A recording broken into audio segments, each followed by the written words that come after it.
So like, it was like, hold on a second, could this really be the solution? And so literally when I woke up, I came back to my office and I went and kind of wrote some stuff down on my paper that had popped up in my head, and that was it. And so literally something about sleep is a time when your body can like assimilate things, and maybe you can hear things that you weren't able to hear because of all the chatter and whatnot. It kind of makes you more in tune to that type of thing. So it works wonders for like your body, your brain, et cetera, et cetera. So I'm just saying all that to say, y'all, get your sleep, man. Like real talk. Sleep is one of those things we've been trivializing because it seems inconvenient and it seems like you need the time, but you really can't afford not to sleep, okay? So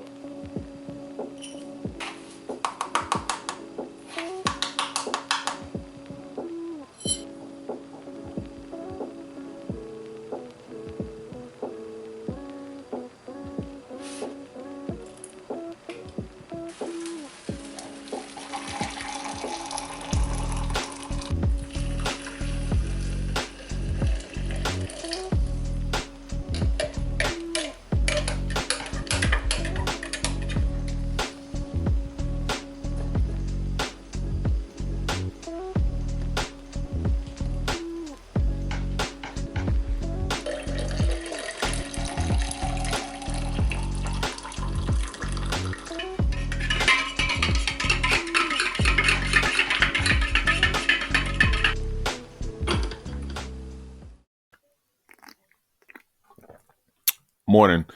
So one of my favorite podcasts to listen to, probably my favorite podcast to listen to these days is the Huberman Lab podcast. Andrew Huberman out of Stanford um, has all these experts on different things, all kind of stuff from like the brain. I mean, he's a brain expert himself, but still a lot of stuff related to health that's very intriguing to me. It's a very, very scientific podcast. But anyhow, he just released a podcast talking about sleep with Dr. Matthew Walker. And Dr. Matthew Walker is, excuse me, he's a neuroscience professor and like a sleep expert essentially. And I've been listening to it. A lot of things I've kind of already heard before and learned either from other podcasts or other reading and whatnot. But I'm really, really convinced these days that when we miss our sleep, that we're really, really, really harming our health. Again, we have a lot of things that we do in life. Sleep is one of them where we trivialize um, these things because they're common. Then we even kind of start to question whether or not they're useful or not. Sleep is one of those things where, we learn, for example, in school, especially in college, to just kind of go without it. And we know that we kind of feel bad when we miss it, but we just kind of dismiss it. But if you are doing all kind of all-nighters and doing a whole lot of staying up ultra late, not getting your rest, and times that your body should be sleep, you're not really sleeping, like it's not a trivial thing.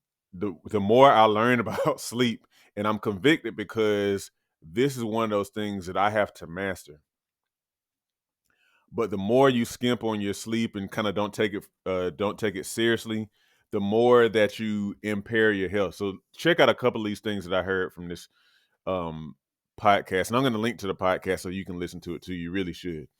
So, a lot of times we kind of think, for example, that deep sleep is really like the sleep that's the most important.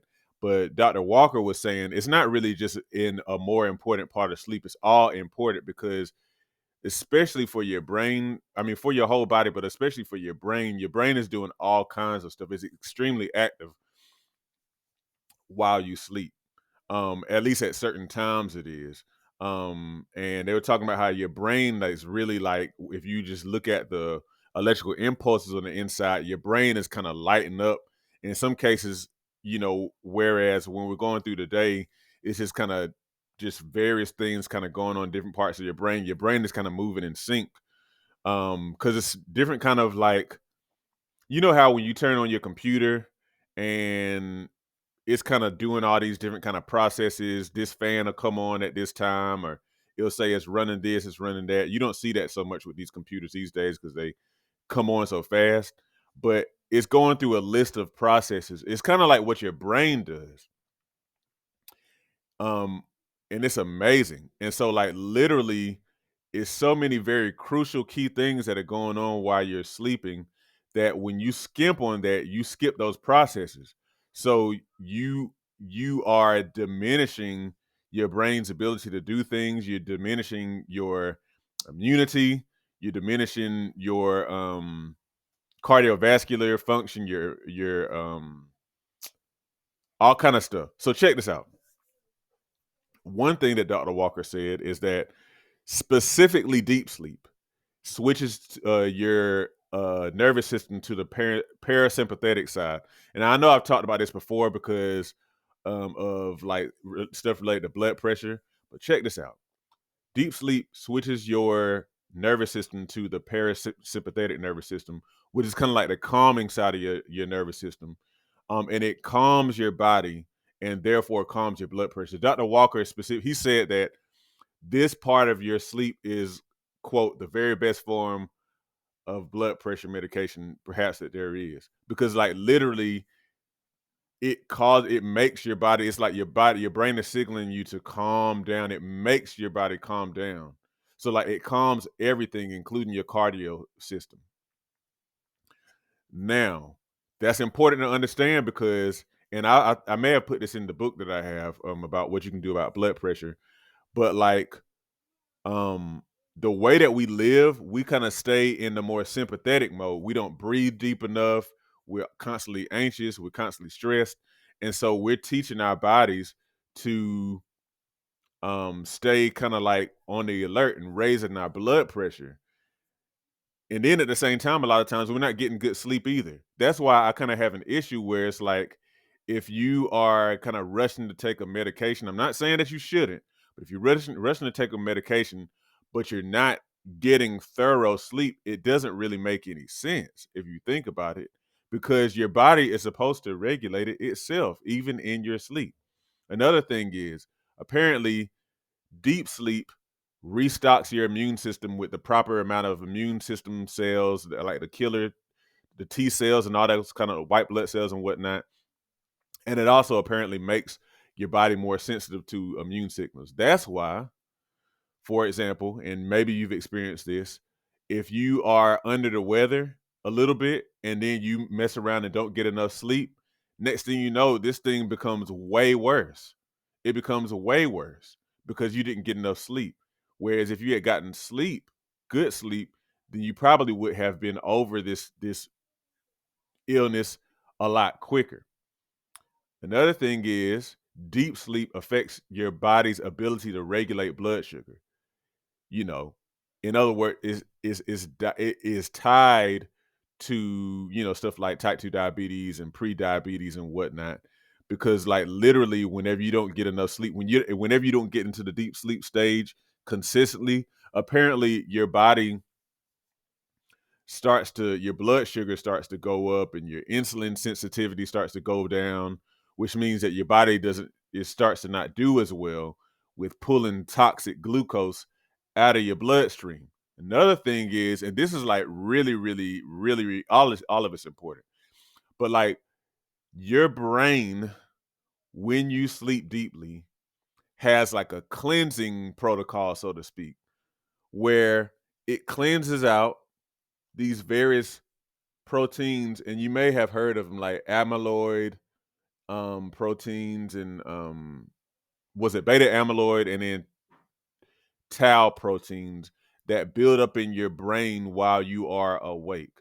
These proteins, in case you haven't heard, have been associated with stuff like Alzheimer's disease. So like literally when you are in deep sleep, that allows your brain to enter that mode where it can cleanse your brain of those proteins that build up while you're in your waking hours. Okay. And so it helps to protect you from Alzheimer's disease. Whereas when we kind of glorify, for example, like this grinding culture where you just kind of push through sleep like sleep isn't important, or like, like kind of reminds me like people talking about when you're in college taking no dose and whatnot. Your body needs sleep. It might seem like, man, I wish I could stay awake all the time. We just not made like that. So sleep is one of those unavoidable things, and it's for your good. Us not getting enough sleep is not a good thing. And I'm saying this to myself because sleep is one of those things. I don't have an issue with exercise. I don't have an issue with whatever. And I generally get about 6 or 7 hours of sleep, but I know I need more because I wake up tired. And the fact that I want to be one who consistently wakes up early, going to bed before I usually want to is a must for me. So like I'm saying all that to say, oh yeah, and literally as you sleep, your brain is taking your memories and sorting them, putting them in from short-term memory into long-term memory. And so like when you miss your sleep, like you mess up your memory. It's harder for you to remember stuff, harder for you to learn things. And I'll say this and I'll let this be it. And I heard of this happening before, but it was kind of like, you know, like, just kind of words until it happened to me. So with my other business, which is a math tutoring business, I was tutoring a student several months ago, and I was having an issue with the remember. It might have been trig. Was having an issue with remembering how to solve a particular problem, and I was having an issue during the session. So I told the student, "Hey, I'm going to have to get back with you on this." So I was working it on my own, and having a hard just time. And so, but it was time to eat dinner with my family. So I was like, let me just table this, even though it's going to bother me. Let me just table this. And so it was still on my mind. And so literally the next morning, when I was in the process of waking up, and I know I was coming out of sleep and I was aware of it. But literally as I'm coming out of sleep, the answer came into my head. So like, it was like, hold on a second, could this really be the solution? And so literally when I woke up, I came back to my office and I went and kind of wrote some stuff down on my paper that had popped up in my head, and that was it. And so literally something about sleep is a time when your body can like assimilate things, and maybe you can hear things that you weren't able to hear because of all the chatter and whatnot. It kind of makes you more in tune to that type of thing. So it works wonders for like your body, your brain, et cetera, et cetera. So I'm just saying all that to say, y'all, get your sleep, man. Like real talk. Sleep is one of those things we've been trivializing because it seems inconvenient and it seems like you need the time, but you really can't afford not to sleep. Okay. So I'm sure I can't wait to listen to more of this podcast. I'll link to it, but I can't wait to listen to that. I'm sure I have more to say about sleep in recordings to come. But get your sleep, man. Just get your sleep. If you like this content, you might also be interested in one of my books. Learn how you can take steps literally today to successfully manage, control, and overcome common issues such as high blood pressure, diabetes, and belly fat. It's all about putting power back in your hands to improve your own health. Get your book copy today by the links in the description or by visiting seanmcclennan.com/books. Also, don't forget, hit the like button and subscribe, and join my email list at seanmcclennan.com/subscribe.